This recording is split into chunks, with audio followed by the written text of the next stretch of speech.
Welcome to Subramani. If you call this a series, I have done one on estimating how much you will spend, estimating how much will be your retirement income, which means you have estimated your cash flow, how much you're going to earn and how much you're going to spend, right? So you just put it together and you decide that you want to retire. Good thought, but let us look 1 minute, let us spend some time on some of the risks that we run. So first is longevity risk. Nobody wants to hear this. So I was in Kanpur doing a session for MFDs, who are the distributors who come and sell mutual funds to you. And these are the people who, I ask this question normally, how long do you think you will live? And that one boy got up and said, I don't know how long I will live, but I can tell you one thing, my neighbor is 114 years of age, but he was a government servant, maybe with the British government, and he's getting a pension, right? So I'm not saying you will live till 114, but if you estimate till 75 and you die at 92, then last 17 years somebody else is going to provide. Either it is your kids, which means your kids will decide where you stay, how you live, what you eat, how you travel.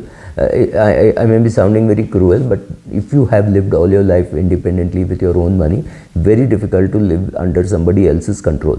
Or in the worst case scenario, if your kids can't give you that, then you go and live in some subsidized old age home, again something which you don't want to do. Right, so that's what happens. So you have to, longevity risk is huge.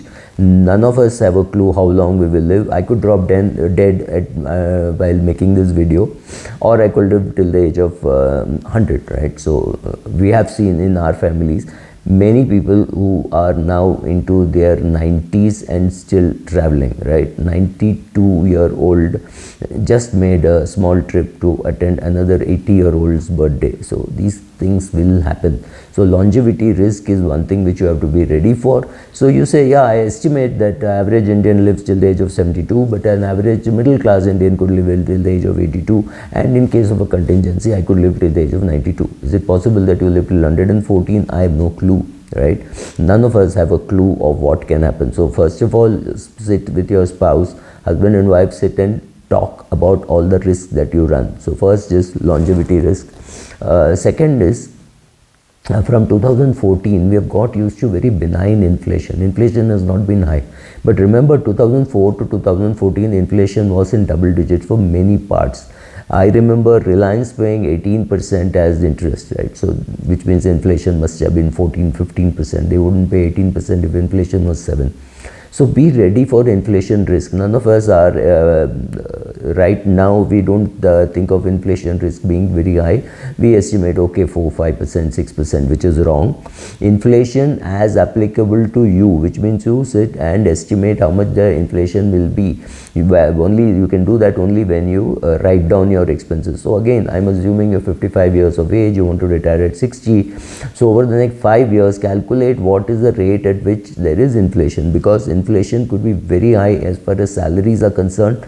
Going forward, salaries for all your domestic help, driver, etc. will go up dramatically, because there is going to be a huge shortage of people, and those people who are there at the bottom of the pyramid could be pulled away by a lot of service seekers, service providers who are providing service to the upper end of society. So there could be a huge demand for those people. So those and some of these people could get more educated. They would not do this work. So be ready for the inflation. For different things it will be at a different rate, right? So your medicine may inflate at a different rate, doctor fees at a different rate, and your servants, your helps, the income, salaries that you pay could inflate at a different rate. So first we worried about longevity risk, then we think about inflation risk. Third, my father once told me, every year I have a 30,000 rupee unplanned expenditure, which could be painting the house, some bathroom being redone, or a new fridge to be bought, or some travel, somebody died and you need to attend the funeral. So 2 people are flying down from Mumbai to Chennai, or something like that. So every year there will be some unplanned expenditure. For my father it was 30,000. For me, it could be 3 lakhs, right? You have to provide for inflation too. So unplanned expenditure, we have no clue how much we will spend on. We have no clue how much we will spend on medication. We are just guessing, and it could get worse for some people. I have a neighbor who is bedridden for the last 3 years, and I think their estimated expenditure per month is in excess of 1 lakh. Which means there is 36 lakhs just because of those expenses. This does not include medical expenses, etc.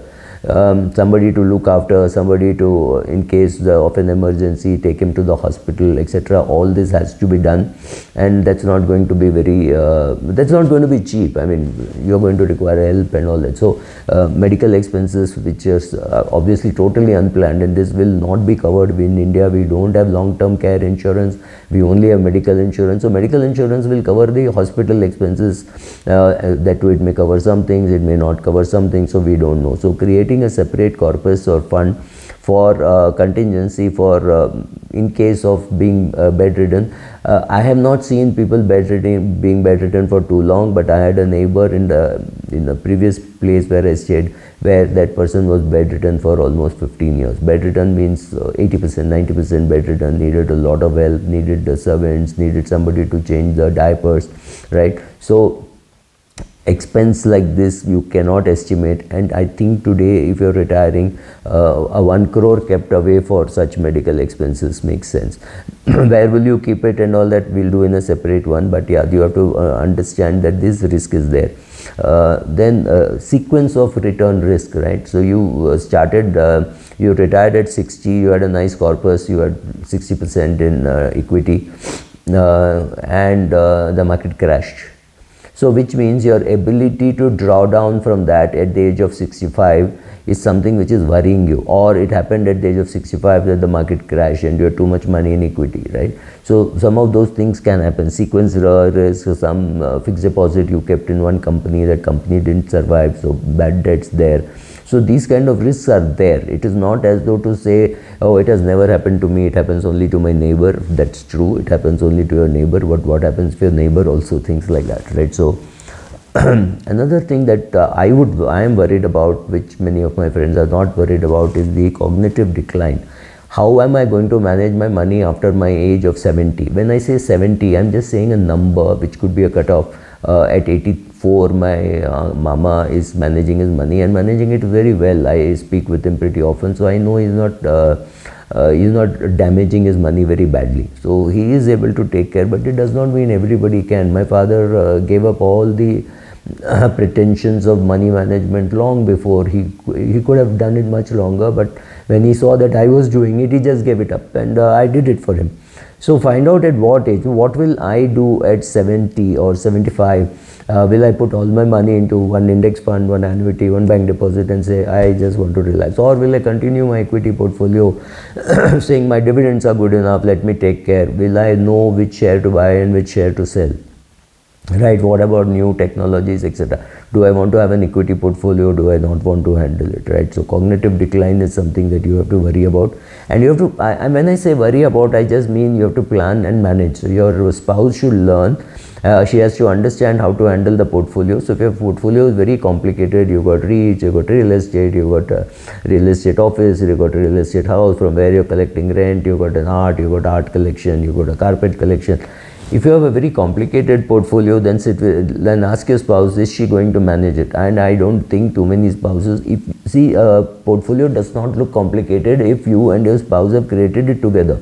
So she knows exactly why you have bought something, why you have sold something, why you are staying on in something. But if it is a self-created portfolio, if the man of the house has created the portfolio, then the woman should also understand, or vice versa.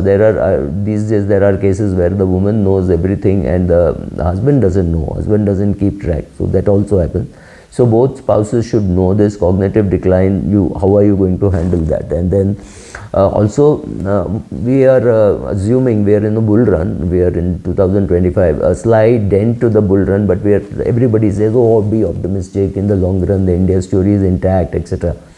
But what happens if the returns that you get in equity, the growth is not sufficient, or you are planning to withdraw from your equity portfolio at the age of 80 and you find at 76, 77 the market is doing very badly, poor returns. what will you do at that stage? So be ready for all these answers. I mean, my job is to just ask the questions. So it is for you, like Plato.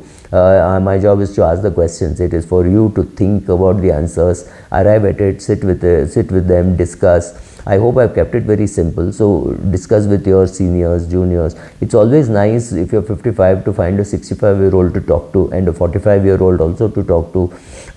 Assuming you need some technology, you go to the younger person. If you need experience-oriented answers to your questions, you go to the older person.